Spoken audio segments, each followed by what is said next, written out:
जो देखो तो नन्ही सी गड़िया थी वो, मदारी का शरारत की पड़िया थी वो। जो सोती तो दिन रात सोती थी वो, जो रोती तो दिन रात रोती थी वो।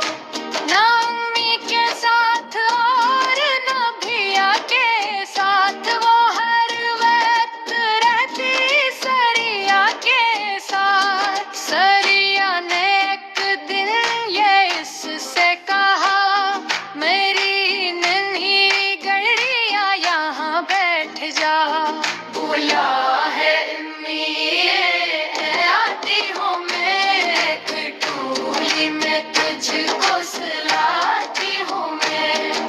वो नादान गड़िया खफा हो गई, वो रोई वो चलाई और सो गई।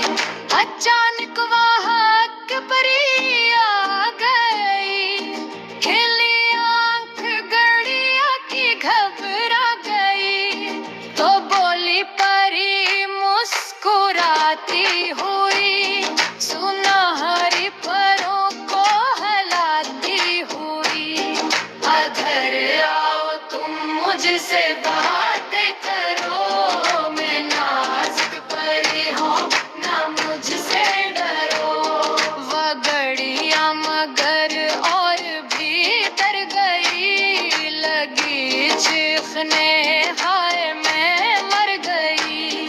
मेरी प्यारी आका बचा लो मुझे, किसी कोठड़ी में छुपा लो मुझे।